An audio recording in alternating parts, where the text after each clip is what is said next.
name of the Father, the Son, and the Holy Spirit. Amen. Good afternoon, brothers and sisters. I'm Gladys May Rayson from CFD CEBU, Cordova, Lapu, Cordova chapter. And I am here today to discuss or talk about the doctrine of the Holy Trinity. But before anything else, before I will proceed with my discussion proper, I have two questions for you all. And I hope matubang mo.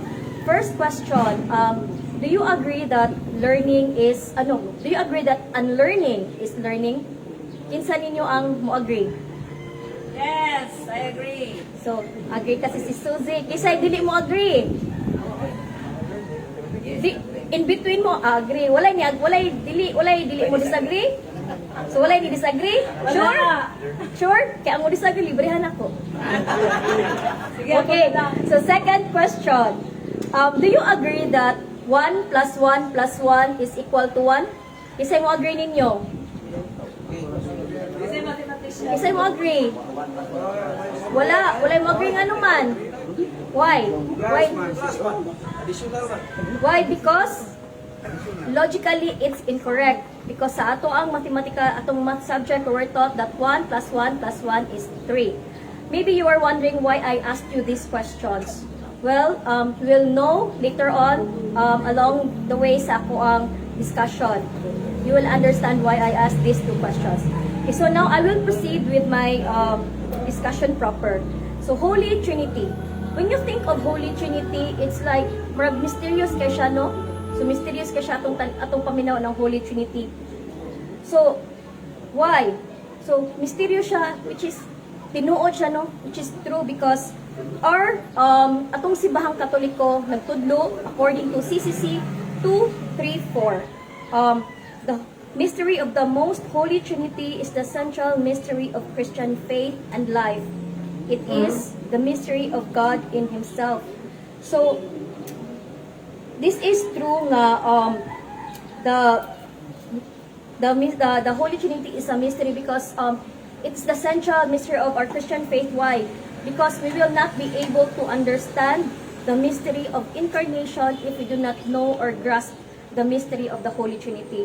So since it is a mystery, how can we begin to think about the mystery of the Holy Trinity?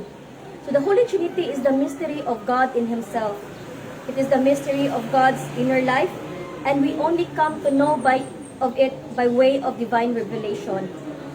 This mystery, we were not able to learn about it by exploration and discovery, but we learned about it because God revealed it to us. God revealed it to us in the Bible. So, what is Holy Trinity?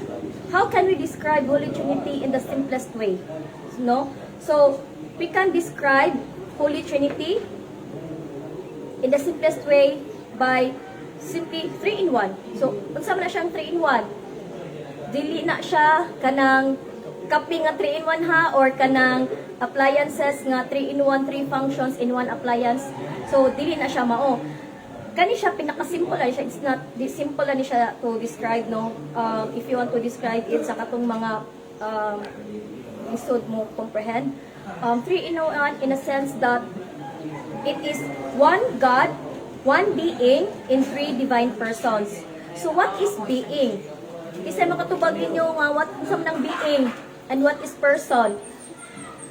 So being, it is simply to say the whatness, and person simply to say the who-ness. So when we say whatness, so unsa nakapawat sa Ginoo, unsa ang nakapahu sa Ginoo. So it means that God is one being, one in being, dili one being, one in being, because different na siya ang one being and one in being, but in 3 persons, no? But it does not teach us kani siya nga doktrina wala ni nagatudlo og polytheism. Kay people believe that ako ba nag-ingon nga Holy Trinity was built into polytheism nga kuan. No, it's not. It is still monotheist because we believe in one God but 3 divine persons. So, unsa man ni siya ang teaching sa Sibahang Katoliko about ani one being and 3 persons. So in CCC 253, the Trinity is one. No? So we do not confess three gods, but one God in three persons. The consubstantial Trinity. The divine persons do not share the one divinity among themselves, but each of them is God, whole and entire. Consubstantial Trinity. So, unsa man siyang consubstantial? So, consubstantial, it means if you tanaw ninyo sa Google, no, inyong i-search nga to, or even in Merriam-Webster, consubstantial means of the same essence and of the same substance. So, it means, it clearly says here that consubstantial Trinity. These three divine persons share the same substance or essence. No? So, kani siyang, these three divine persons, who are the divine persons? How can we come to know about it? Well, for us Catholics and Christians, we are familiar about sa kani because these three divine persons we are very familiar because during Sunday Mass, we profess this faith. These are Trinitarian faith, and also Mass kanang ginastart siya o kanang the Trinitarian, and as well as all of us are baptized in the name of this triune God, no? So, who are these divine persons? Isa may kuan. Excuse me, guys. Okay. So, these three divine persons, I know we're all familiar about this because this is the first divine person is the Father, God the Father. The second divine person is God the Son, and the third divine person is God the Holy Spirit. So, these three divine persons, dili ni siya lahi-lahi nga Ginoo ha. These three divine persons, even though niingon ko nga, first is the Father, second is the Son, and third is the Holy Spirit, does not pasabot nga dili sila equal nga naa sila. It's our way to distinguish kinsa ani nila nga mga divine persons. Our church teaches that these three divine persons are distinct from one another. Meaning, distinct, lahi. So, ang amahan, lahi sa anak, anak, lahi sa Espiritu Santo. And also, ang amahan, no, ang amahan begets the Son, ang Son, God of, the second person, he proceeds from the Father, ug ang kaniyang Holy Spirit proceeds from the Father and the Son. So, karon, since it's distinct man, no? So, dili mahimo nga distinct in a way nga ang amahan dili ang anak dili ang amahan, ug ang Espiritu Santo dili ang amahan ug anak. So, mo na siya nga ang atong simbahan nagtudlo nga distinct jud sila, dili mahimo nga unsay naa sa amahan, unsa ang amahan mahimong anak, ang anak mahimong kuan. So mo na siya ang panudlo sa atong simbahan. O also, ang kaning these three divine persons are relative to one another. So this is from according to CCC 255. So how come nga these three are distinct from one another but they are relative to one another? How come man? So ang buot pasabot ani no nga although they are distinct in terms sa ilahang person or sa ilang name or person para makadistinguish nga kani mo ning amahan, kani ang anak, kani ang Espiritu Santo, but they are related in a sense that dili mahimo nga ang in a sense nga ang amahan naa sa anak, ang anak naa sa amahan, ug ang Espiritu Santo naa sa anak o sa amahan. So kung atong lunaon, how come man nga distinct sila pero laylahi sila pero di ang amahan nasa anak, ang anak nasa amahan. So mo ni siya nga, that is why I asked you katong two questions earlier nga if you agree nga unlearning is learning, because I want you to unlearn sa atong na ibaw-an nga 1 plus 1 plus 1 is 3, because unlearning it, we will not be able to fully grasp or understand this mystery of Holy Trinity, because this mystery, it's a mystery in a strictest sense. Why in a strictest sense man? Because it cannot be proven by logical arguments, no? So dili ni nato siya ma-prove logically ang kaning Holy Trinity. And this is can be proven only by the divine revelation or through the revelation of God. No? So, also, according to CCC 8.113, the divine persons were three separate realities. So, unsa may pasabot ani kaning three separate realities. Both pasabot ani nga ang kani siyang walay tulo ka amahan. So ilang realities sa usag-usa is separate because in a sense nga dili mahitabo nga tulo ka amahan, tulo ka anak, tulo ka Espiritu Santo. Ang ilang reality kay tungod isa ang amahan, isa ka anak, isa ka Espiritu Santo. Dili mahitabo nga tulo ka buok ang amahan sa kalibutan, tulo ka buok ang anak sa kalibutan, tulo ka Espiritu Santo sa kalibutan. So mao ni siya ang panudlo sa ato ang simbahan Katoliko na atong Ginoo nagatuo ta og usa ka Ginoo, dili tulo ka Ginoo, isa ka Ginoo pero in three divine persons. This is not a contradiction to what God said no sa in Isaiah nga there is only one God. Why? Because these three divine persons are in one being. So karon daghan nag-ingon nga kanang is the Holy Trinity biblical or can we found or makita ba nato sa Bible ang Holy Trinity? Isa may makatubag kung makita or dili. So dili no? Dili na to makita, dili jud na to mabasa sa Biblia ang word nga Holy Trinity. But God left traces of His Trinitarian being in the Bible. So nakoy pangutana, since God left His Trinitarian being in the Bible, where can we first see the Trinitarian being? Isa makatubag, librihan akong Jollibee. Isa makatubag. Sure ang Jollibee? No? Sure ang Jollibee? Ay, wala man. Asa? Okay. So, kung ako, we can first see the Trinitarian being in the first verse of the first chapter of the first book of the Holy Bible. Imagine to, imagine, Genesis 1:1. So, sa first pa lang nga verse sa Biblia, makita na nato ang Trinity. So, unsa man na siya ang verse, ang Genesis 1, chapter 1, verse 1. Unsa man na siya? In the beginning, God created the heavens and earth. In the beginning, God created the heavens and earth. Oh, asa man dira ang Holy Trinity nga wala man. Wala man pud nag-ingon nga let us or ingon nga gods or wa man ingon nga the Father, the Son, the Holy Spirit created the heavens and earth. Wala, di ba?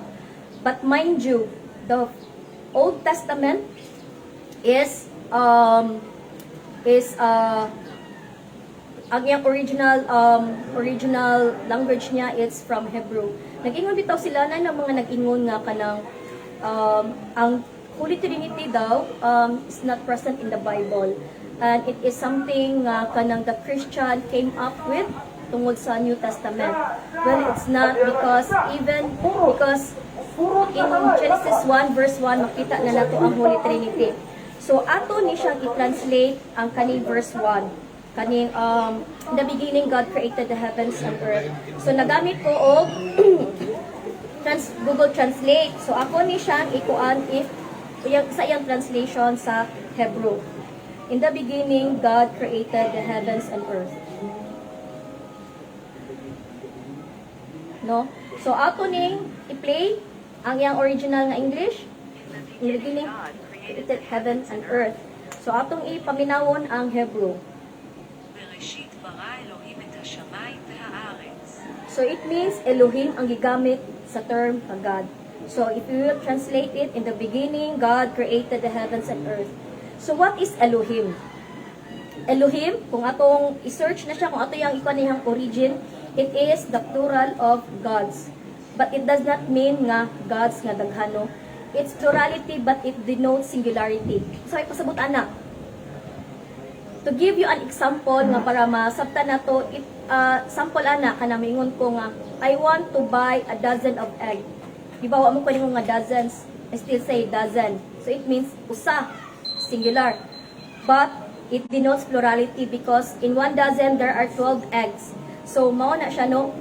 So karon, so even in the Genesis 1 makita na nato ang Trinitarian being.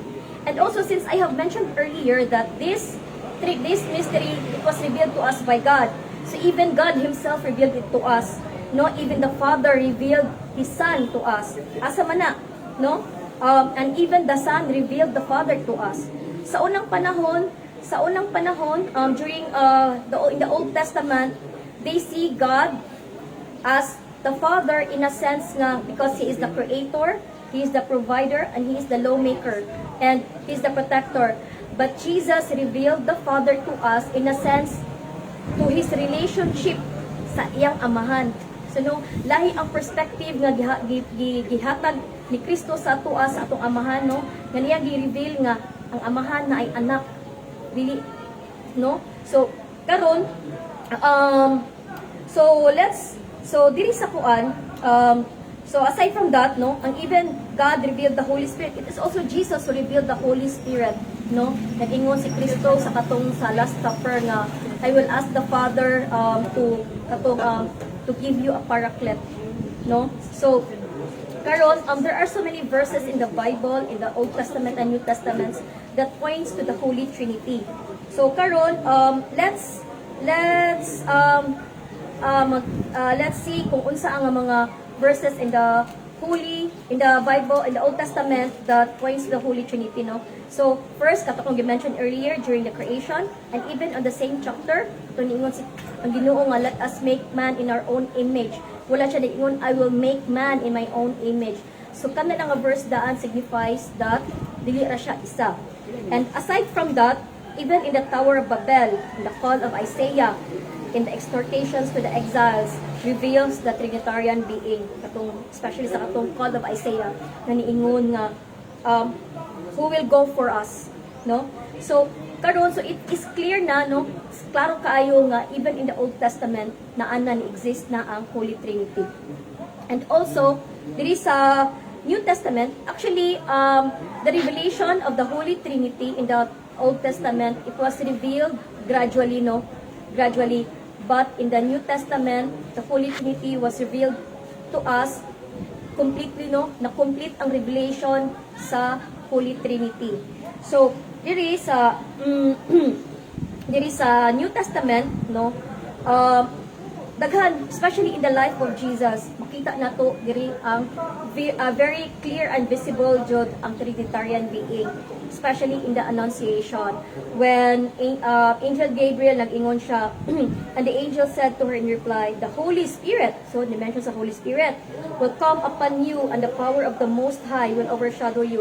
So the power of the Most High, so meaning it's the Father. Therefore, the child will be born to be called Holy, the Son of God. So, klaro kayo, no? Kung dito sa baptism of Jesus, dito po dito makita ang Trinitarian being.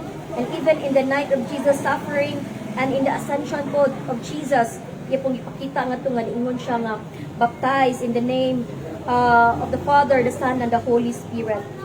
Or even the apostles, no? Even the apostles revealed the Holy Spirit to us, no, especially during Pentecost, and even in katong sa Saint Peter, si Peter katong Ananias nga iyang gibaligya ang iyang yuta, nag-ingon siya nga you did not lie to human but you lied to God, and he was referring to the Holy Spirit. So these three divine persons, even if they are distinct but they share the same being, so it means they share the same essence, which is divine. They are spirit, they are immaterial, and all these three divine persons are creator, and they are both, they are all eternal, they are all immutable, they are all omnipotent, they are all omniscient, and they are all omnipresent and life giver.